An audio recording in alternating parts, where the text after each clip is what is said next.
Edonia Radio, Edonia Radio. en route pour les festivals.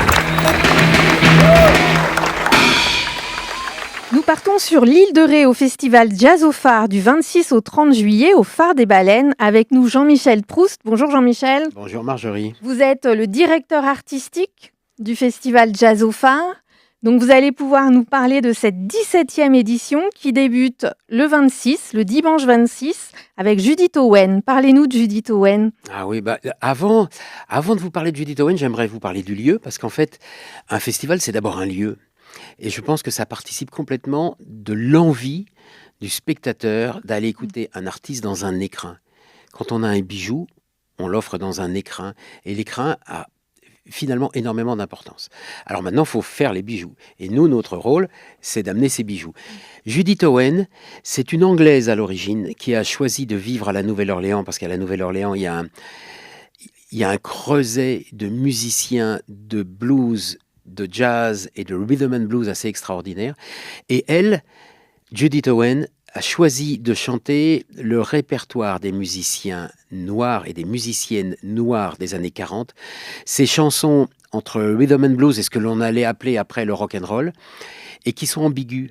En fait, elle chante une chanson assez facile d'écoute, mais finalement, toutes les paroles sont en double sens.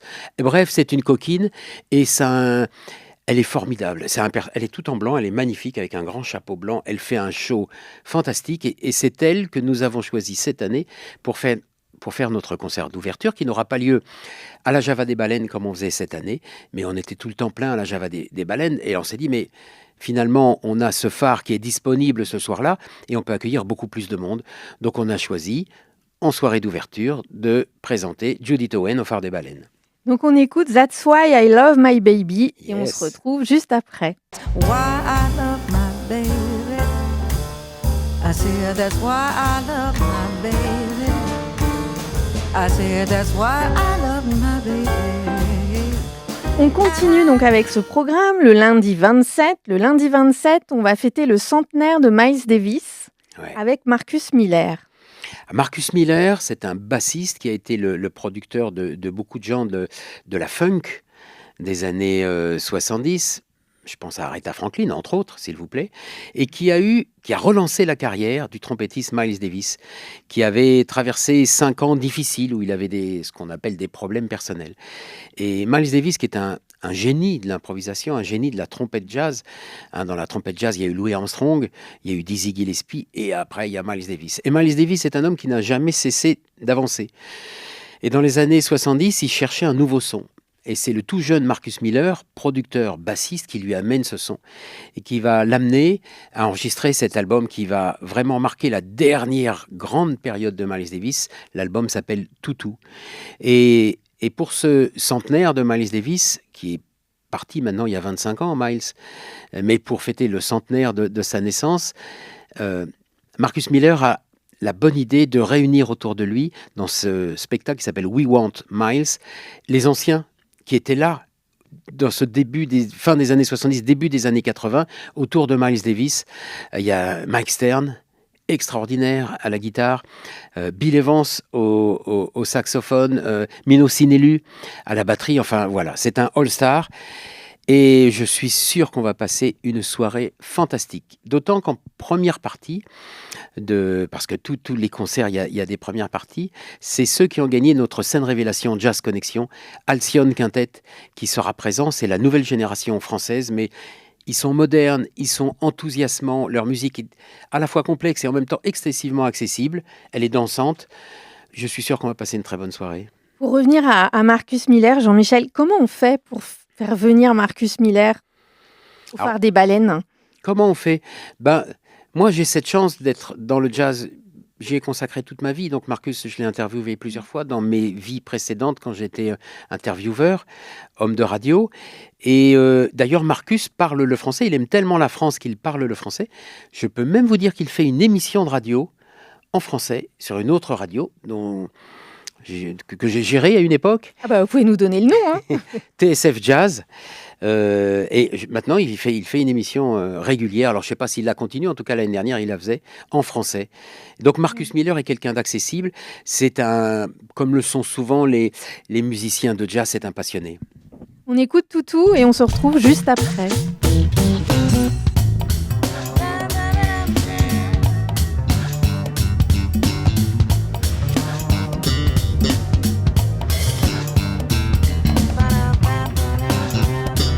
Donc on arrive au mardi 28 avec Avishai Cohen. Vous pouvez nous parler de ce trio ? Ah, complètement. Avishai Cohen, c'était quand j'étais à TSF et que je produisais, présentais des émissions quotidiennes, j'avais repéré le bassiste de Chick Corea. J'étais dingue de Chick Corea, pianiste extraordinaire, qui fut le pianiste de Miles Davis d'ailleurs, à une époque.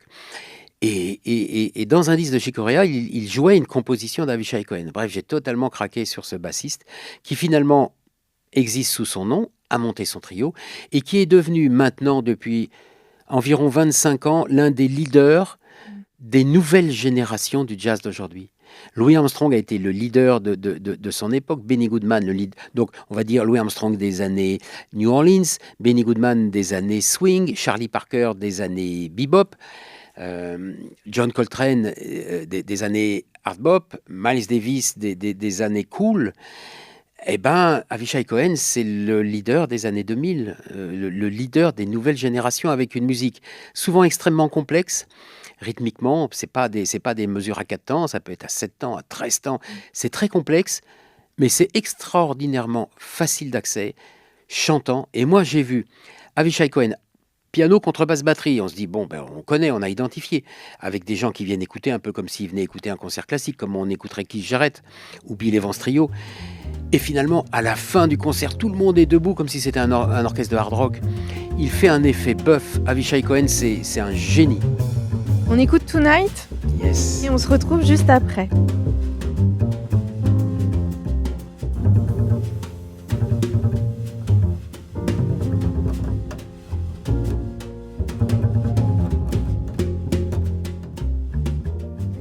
Donc on vient d'écouter Tonight d'Avishai Cohen, mais ce mardi 28, il y a une première partie comme tous les soirs. Eh oui, et alors là c'est mon côté président de l'Académie du Jazz, poste à laquelle j'ai été élu, auquel j'ai été élu, et nous remettons 9 prix chaque année au cours d'une cérémonie de remise des prix. L'Académie du Jazz, c'est comme les Césars pour le cinéma, les Molières pour le théâtre. Et donc là, c'est pour le jazz, l'Académie du Jazz. Et le prix Django Reinhardt, qui est le prix du meilleur musicien parvenu à une première maturité. Le prix Django Reinhardt, qu'on a décerné à tous les grands qui vont marquer l'histoire du jazz, a été décerné cette année à un batteur, leader, compositeur qui s'appelle Gauthier Garrigue et que je vous invite à venir découvrir en première partie d'Avishai Cohen. Le mercredi 29, c'est Jeanne Chéral. Alors chaque année, on aime bien à Jazz au Phare s'ouvrir aux autres cultures, ça peut être international, ça peut être Dire Straits, ça peut être Murray Head, ça peut être Earth, Wind and Fire, ça peut être Gilberto Gil, ça a pu être Christophe, ça a pu être Véronique Sanson. Et cette année, on a choisi Jeanne Chéral. Alors Jeanne Chéral, ça fait des années que je la suis, je l'adore, elle chante formidable, elle a une présence scénique fantastique. Elle était sur les traces de Véronique Sanson pendant des années. Et puis cette année, produit par Benjamin Biolay, elle a sorti un album formidable. Et elle enchaîne à Paris l'Olympia, où j'étais présent, et où il y avait Jean Dujardin, à qui elle chantait sa chanson « Je ne pense qu'à vous ». Et donc j'étais là, ce soir-là.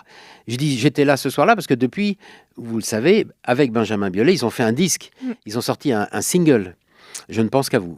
Chacun dit « Je ne pense qu'à vous ». C'est une belle histoire dont je n'en sais pas plus pour le moment. En tout cas, ça fait rêver quand on l'écoute. Et donc, il y aura Jeanne Chéral. Et Jeanne Chéral donc, enchaîne à la fois un Olympia et un Zénith à Paris cette année. Je pense que c'est vraiment l'année d'aller écouter Jeanne Chéral.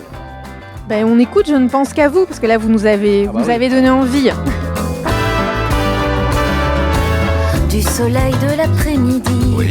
au sommeil de l'après-minuit. Tutto bene. Mon plaisir préféré, j'avoue, Ah oui. c'est de penser à vous. Debout assis. Et pour clôturer le festival, Jean-Michel honore aux femmes avec Ladies Night. Donc, vous recevez 2 artistes. Vous nous parlez de ces 2 artistes. Oui, alors, China Moses, qui est venu, je crois, la deuxième année de Jazz au Phare, en 2011 ou 2012. Parce que c'est la 17e année cette année. Oui, 17 ans, c'est Donc, ça fait incroyable. 15 ans. C'est bien, hein, c'est bien un festival de jazz qui dure aussi longtemps et avec un public aussi fidèle. Et donc, oui, il y a 15 ans, on a reçu China Moses qui chantait à l'époque le répertoire de Dinah Washington, donc dans un répertoire des années 50 pour le jazz. Et ça avait été absolument formidable avec Raphaël Lemonnier en trio. Raphaël Lemonnier, c'était le chef d'orchestre et le pianiste. Et depuis, China Moses, qui est la fille de Didi Bridgewater, entre-temps, on a reçu Didi Bridgewater, bien sûr, à Jazz au Phare. China revient avec un projet qui est radicalement différent de ce qu'elle nous avait proposé il y a 15 ans. Là, c'est plutôt la musique hip-hop, jazz, hip-hop, pop, à façon anglaise d'aujourd'hui. Elle incarne une véritable modernité. Et comme elle a une présence scénique torride, China Moses, je suis sûr que ça va être un concert magnifique. Alors, ce n'est pas une première et une deuxième partie. C'est un premier concert d'une heure et demie. Donc, ce n'est pas comme les autres concerts où il y a une première partie, une deuxième. Oui, donc là, il y a carrément 3 heures de concert Voilà. le dernier Il y a un soir. premier concert et le deuxième concert, c'est la sensation du moment aux États-Unis. C'est une chanteuse incroyable qui est apparue il y a 2 ans, 3 ans, qu'on voit beaucoup sur les réseaux sociaux. En ce moment, c'est Veronica Swift.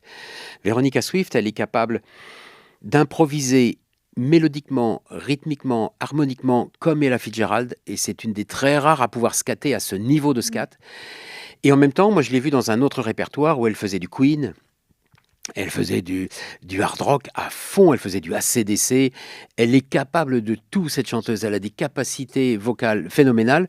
Mais quand elle fait quelque chose, et là, c'est le versant jazz qu'on va avoir, bien sûr, à Jazz au Phare, elle le fait avec beaucoup de goût, avec beaucoup de technique, de technicité. Et surtout, c'est une bête de scène. Depuis qu'elle est tout petite, ses parents étaient sur scène tout le temps. Elle accompagnait ses parents. C'est une bête de scène. Alors, ça va être un très beau final.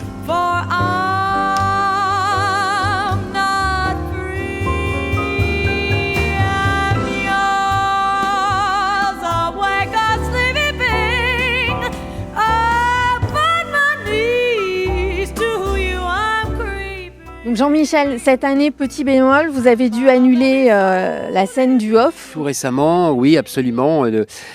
Tout début juin, on a annulé la scène du off parce qu'on a eu une déveine de subventionneurs qui, très tardivement, se sont désengagés.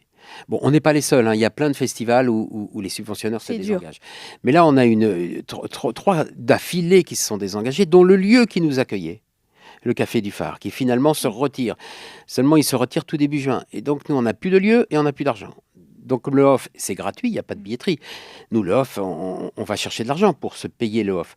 Et parce que impossible. On réexplique, parce qu'on a vu des commentaires un peu, si je puis me permettre, oui, bien sûr, c'est sur normal. Facebook, où les gens disent, bah oui, mais si c'est gratuit, bah oui, mais les musiciens, il faut les payer. Alors, Voilà. les musiciens sont tous payés, logés, nourris, Voilà. déplacés, chouchoutés, Donc, obligatoirement. gâtés. Un festival, c'est un lieu de vie, c'est un lieu d'échange, c'est un lieu de partage, c'est un lieu d'amour.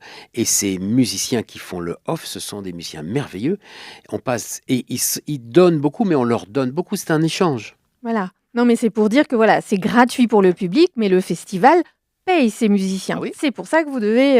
Bah oui, Vous il n'y devez a pas annuler. de billetterie, on l'offre Voilà. avec grand plaisir. C'est un luxe qu'on s'offre dans la mesure où... Mais nous, on va chercher l'argent toute l'année. Bon, mais Jean-Michel, merci pour tous ces renseignements. De toute façon, on peut tout retrouver sur jazzophare.com. Tout simplement. Il y a la billetterie également Ouais. sur jazzophare.com. Oui. On rappelle que c'est du 26 au 30 juillet au Phare des Baleines sur l'île de Ré. Et on vous dit rendez-vous à la fin du mois de juillet. Ça va être la fête. Merci Marjorie. Merci. Edonia Radio, Edonia Radio. en route pour les festivals.